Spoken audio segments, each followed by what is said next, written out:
Hi students, last క్లాస్లో మనం stock with అరేస్కి సంబంధించిన ఇంప్లిమెంటేషన్ చూసాం. So that means program logic చూసాం. సో ఈరోజు మనం చెప్పుకునేది ఏంటి అంటే stack using linked list. So first మనం స్కానర్ క్లాస్ని కానీ డేటా ఇన్పుట్ స్ట్రీమ్ కానీ మనం ఇంపోర్ట్ చేసుకుని కీబోర్డ్ నుంచి వాల్యూస్ రీడ్ చేసుకోవచ్చు. So that's why import statement. Next linked list అనే ఒక క్లాస్ తీసుకున్నాను.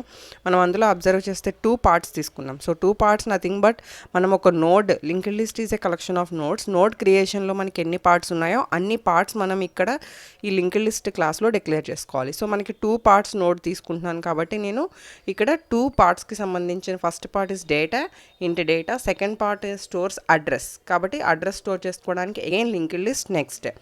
సో లింక్డ్ లిస్ట్ నెక్స్ట్ ఎందుకు తీసుకున్నాం, మనం ఆల్రెడీ నేను థియరీలో చెప్పాను, మనం స్టోర్ చేసే అడ్రస్ కూడా నోడ్ది కాబట్టి మనం అక్కడ లింక్డ్ లిస్ట్ నెక్స్ట్ తీసుకున్నాం. సో నెక్స్ట్ క్లాస్ వచ్చి లింక్డ్ స్టాక్. సో ఇది మనకి మెయిన్ క్లాస్. సేమ్ ఇక్కడ కూడా మనం మెథడ్స్ ఓరియంటెడ్లో నేర్చుకోవడానికి మీరు ట్రై చేయండి, అప్పుడు మీరు ఈజీగా మీరు చేయగలుగుతారు. సో ఫస్ట్ మనం లింక్డ్ లిస్ట్లో పుష్ పాప్, సేమ్ మనం స్టాక్లో ఎలా అయితే పుష్ చేస్తామో అలానే నోడ్ క్రియేషన్లో కూడా మనం ఒక నోడ్ క్రియేట్ చేసి అందులోకి ఎలిమెంట్ని పుష్ చేస్తాం. అలానే నోడ్ క్రియేట్ అయిన నోడ్ నుంచి మనం ఎలిమెంట్ని డిలీట్ చేసుకోవచ్చు. So that is the pop. So దానికోసం ఇక్కడ నేను ఫస్ట్ క్లాస్ వేరియబుల్స్ తీసుకున్నాను. లింక్డ్ స్టాక్కి సంబంధించిన క్లాస్ వేరియబుల్స్ ఏంటి, linked list top, linked list temp, current, మొత్తం 3 వేరియబుల్స్ నేను క్లాస్ వేరియబుల్స్ తీసుకున్నాను. మీరు ఇక్కడ అబ్జర్వ్ చేస్తే టాప్, టెంప్, కరెంట్ 3 కూడా మనకి లింక్డ్ లిస్ట్ టైప్లో ఉన్నాయి. లింక్డ్ లిస్ట్ టైప్ అంటే మనకి అడ్రస్ స్టోర్ చేసుకోవడానికి, అది కూడా a address, previous class address, previous క్లాస్కి రిఫరెన్స్గా ఉన్నాయి టాప్, టెంప్, కరెంట్. అంటే it contains 2 parts, data part and next part, each and every one. So ఈ టాప్, టెంప్, కరెంట్ కూడా వాటి యొక్క రిఫరెన్స్ యూస్ చేసుకోవడానికి మనం యూస్ చేస్తాం. Next linked stack of, that is constructor. మనకి same linked stack class name అలానే class నేమ్తో ఒక మెథడ్ తీసుకున్నాం. అందులో top equal to temp equal to null అన్నాం. అంటే కన్స్ట్రక్టర్ బై డిఫాల్ట్గా ఆబ్జెక్ట్ క్రియేషన్ అప్పుడు యాక్సెస్ అవుతుంది. By default top, temp, null పెట్టాం. So next important method push method. Push మెథడ్కి పక్కన పారామీటర్స్ కింద ఐటమ్ తీసుకున్నాను. ఐటమ్ అంటే మనం ఏదైతే పుష్ చేద్దాం అనుకుంటున్నామో ఆ ఐటమ్ని ఇక్కడ పారామీటర్గా తీసుకున్నాం. So first of all temp equal to new space linked list of, అంటే ఇన్వోక్ చేస్తున్నాను, టెంప్ అనే రెఫరెన్స్ని ఇన్వోక్ చేస్తున్నాను.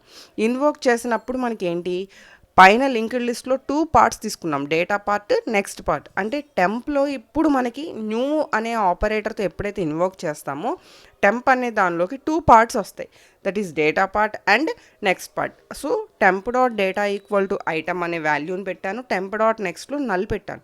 ఎందుకు, ఇదే ఫస్ట్ నోడ్ మనం అనుకుంటే, అంటే కొత్త నోడ్ తీసుకున్నాం, దానికి ఇంకా కనెక్షన్స్ ఏమి ఇవ్వలేదు. దెన్ నేను చెక్ చేస్తున్నాను top equal to null. So టాప్లో ఎప్పుడైతే నల్ ఉందో మనం ఇప్పుడు ఫస్ట్ తీసుకున్న టెంపే ఫస్ట్ నోడ్ అని అర్థం. దానికోసం ఇక్కడ టాప్లోకి కరెంట్లోకి నేను టెంప్ని అసైన్ చేశాను. Top equal to temp, current equal to temp. Otherwise అంటే టాప్ ఈక్వల్ టు నల్ కాదు, అంటే టాప్లో ఒక్క నోడ్ కానీ 2 నోడ్స్ కానీ మోర్ దాన్ 1 నోడ్ కానీ ఉంది. అలాంటప్పుడు మనం ఏం చేస్తున్నాము, టెంప్ డాట్ నెక్స్ట్లో నల్ ఉంది కాబట్టి ఆ టెంప్ డాట్ నెక్స్ట్లోకి కరెంట్ని ప్లేస్ చేసాం, అంటే ప్రీవియస్ నోడ్ అడ్రస్ని ప్లేస్ చేసాం. తర్వాత మనకి కనెక్షన్ అయిపోయింది, కరెంట్లోకి టెంప్ని స్టోర్ చేసాం, టాప్లోకి టెంప్ని స్టోర్ చేసాం. సో మీరు ఒకసారి కాన్సెప్ట్ విని ఈ ప్రోగ్రామ్ చూస్తే మీకు క్లారిటీ వస్తుంది. సో నెక్స్ట్ ఇక్కడ మెయిన్గా మీరు గుర్తుపెట్టుకోవాల్సింది, first top equal to null అయితే ఏం చేయాలి, టాప్ ఈక్వల్ టు నల్ కాకపోతే ఏం చేయాలి. దెన్ పాప్, అంటే మనం ఒక ఎలిమెంట్ డిలీట్ చేయాలి. So top equal to null అనుకోండి, అందులో ఎలిమెంట్స్ ఏమీ లేనట్టు. సో దెన్ నో ఎలిమెంట్స్ అని చెప్పి ప్రింట్ చేస్తున్నాం. అదర్వైజ్ మీరు ఏదైతే టాప్లో ఎలిమెంట్ ఉందో ఆ ఎలిమెంట్ని ఫస్ట్ ప్రింట్ చేస్తున్నాం. Deleted element is top dot data, అంటే డేటా అనే పార్ట్లో మనకి ఎలిమెంట్ ఉంది. Next top equal to top dot next.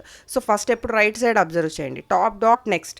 Top dot next అంటే టాప్ డాట్ నెక్స్ట్లో ప్రీవియస్ నోడ్ అడ్రస్ ఉంది, ఆ ప్రీవియస్ నోడ్ అడ్రస్ దగ్గరికి మనం ఏ పాయింటర్ని మూవ్ చేస్తున్నాం, ఏ రిఫరెన్స్ని మూవ్ చేస్తున్నాం, టాప్ అనే రిఫరెన్స్ని మూవ్ చేస్తున్నాం. సో దెన్ ఆ ఎలిమెంట్ ఏమవుతుంది అంటే డిలీట్ అయిపోతుంది. Okay, next display method. ఇక్కడ కొంచెం మనం కేర్ఫుల్గా అబ్జర్వ్ చేయాలి.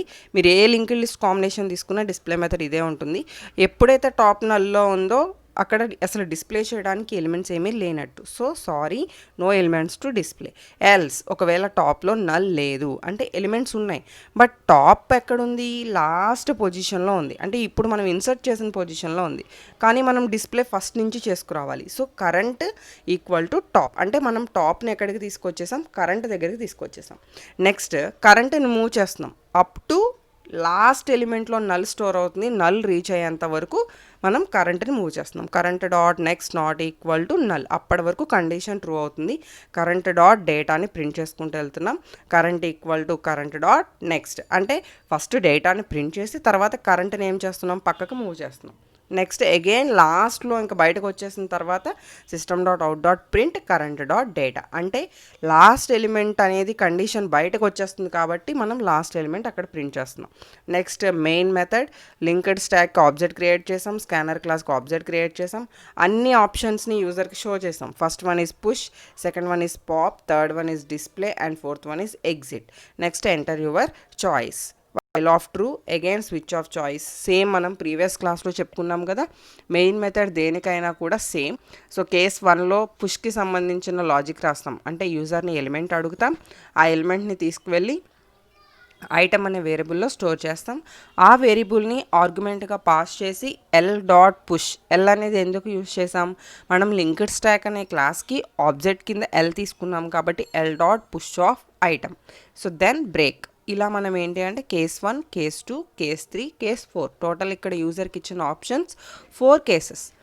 నెక్స్ట్ డిలీట్ చేయడానికి మనం ఎలిమెంట్ ఏమీ అవసరం లేదు, ఏదైతే టాప్లో ఉందో ఆ ఎలిమెంట్ డిలీట్ అవుతుంది. సో కాబట్టి l dot pop, then break. Next case 3 l dot display. So user నుంచి డిస్ప్లే, మనం ఏదైతే డిస్ప్లే కనుక యూజర్ చూద్దాము అనుకుంటే మనం మన దగ్గర ఉన్న ఆల్ నోడ్స్లో ఉన్న ఎలిమెంట్స్ని మనం డిస్ప్లే చేస్తున్నాం. నెక్స్ట్ కేస్ 4 ఏంటి, యూజర్ వాంట్స్ టు ఎగ్జిట్, బయటకు వచ్చేద్దాం అనుకున్నప్పుడు కేస్ 4. అందులో సింపుల్గా మనం యూజ్ చేసేది ఎగ్జిట్ ఆఫ్ 0. ఆ ఎగ్జిట్ ఆఫ్ 0 యూజ్ చేస్తే మనం కంప్లీట్గా ఆ కేసులో నుంచి మనం ఎగ్జిట్ అయిపోతాం. ఆ ఎగ్జిట్ అనే మెథడ్ ఏ క్లాస్లో ఉంది అంటే మనకి సిస్టమ్ అనే క్లాస్లో ఉంది. So that's why system dot exit of 0. Next otherwise user 1 2 3 4 కాకుండా ఏ నెంబర్ ఎంటర్ చేసినా కూడా ఇన్వాలిడ్, అది మనం డిఫాల్ట్లో ఇస్తాం. నెక్స్ట్ స్విచ్ ఎండ్ అయిపోయింది. ఇక్కడ 2 స్టేట్మెంట్స్ చూడండి, అగైన్ ఎంటర్ యువర్ చాయిస్ అన్న, అంటే వైల్ బ్లాక్లో ఎండింగ్కి వచ్చేసరికి మళ్ళీ మనం కొత్త ఆప్షన్తో మళ్ళీ ముందుకు వెళ్ళాలి కాబట్టి మనం ఇక్కడ స్విచ్లోంచి బయటకు వచ్చిన తర్వాత అగైన్ ఎంటర్ యువర్ చాయిస్ అన్నాం. వైల్కి బిఫోర్, అంటే ఈ సెకండ్ ఎంటర్ చేసిన చాయిస్తో మళ్ళీ మనం వైల్ అనేది స్టార్ట్ చేస్తాం, మళ్ళీ స్విచ్ అనేది స్టార్ట్ చేస్తాం. సో దానికోసం ఇక్కడ మనం I++ తీసుకుంటాం కదా లూపింగ్ స్టేట్మెంట్స్లో, అలా ఇక్కడ మనం ఏంటంటే ఎంటర్ యువర్ చాయిస్ తీసుకుంటున్నాం. సో దట్ ఈ మొత్తం టోటల్ మెయిన్ మెథడ్. ఇలా మనం ఏంటి మొత్తం లింక్డ్ స్టాక్కి సంబంధించిన కాన్సెప్ట్ రాసాం. ఇది మాత్రం మీరు డైరెక్ట్గా ప్రోగ్రామ్ చూస్తే అర్థం కాదు, ఫస్ట్ కాన్సెప్ట్ కంప్లీట్గా మీరు విన్నాక అప్పుడు మీరు ఈ ప్రోగ్రామ్ చూస్తే, అది కూడా ఈచ్ అండ్ ఎవ్రీ మెథడ్ వరకు వినండి. మొత్తం ఎంటైర్ ప్రోగ్రామ్ ఒకేసారి వింటే మీరు కన్ఫ్యూజ్ అవుతారు. ఒక్కొక్క method. Okay, first linked list class మీరు మళ్ళీ ప్రాక్టీస్ చేయండి, మళ్ళీ లింక్డ్ స్టాక్ క్లాస్, అందులో ఓన్లీ కన్స్ట్రక్టర్ వరకు ఒకసారి ప్రాక్టీస్ చేయండి, మళ్ళీ పుష్ వరకు ఒకసారి ప్రాక్టీస్ చేయండి, పాప్ వరకు ఒకసారి ప్రాక్టీస్ చేయండి, డిస్ప్లే వరకు ఒకసారి ప్రాక్టీస్ చేయండి. అలా ఒక్కొక్క పార్ట్ని వినండి. సో ఇప్పుడు నేను ఏంటి అంటే లింక్డ్ స్టాక్ అనే క్లాస్ని ప్రోగ్రామ్ని ఇక్కడ ఫస్ట్ కంపైల్ చేయాలి. నేను ప్రోగ్రామ్ సేవ్ చేయలేదు కదా, సో ఒకసారి సేవ్ చేద్దాం. మనం ఏదైతే డిఎస్ ల్యాబ్ అని పెట్టుకున్నామో అందులోకి నేను సేవ్ చేస్తున్నాను.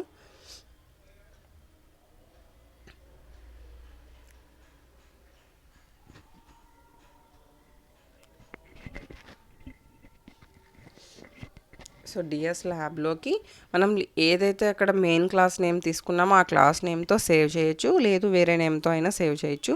ఎక్స్టెన్షన్ .java ఇవ్వాలి. సో ఇప్పుడు నేను సేవ్ చేసేసాను. ఇప్పుడు కమాండ్ ప్రాంప్ట్లోకి వెళ్ళి కంపైల్ చేద్దాం. జావాc space linked stack .java, again Java space main class name మనకి లింక్డ్ స్టాక్. ఎంటర్ ప్రెస్ చేస్తే మనకి 4 options, push, pop, display, exit. So first మనం పుష్ చేయాలి కదా, ఇప్పటివరకు మనం ఏం చేయలేదు, పుష్ చేయాలి. So I want to enter 5. Enter 5 చేసిన తర్వాత again I want to push. So then enter your element 15. Next enter your choice.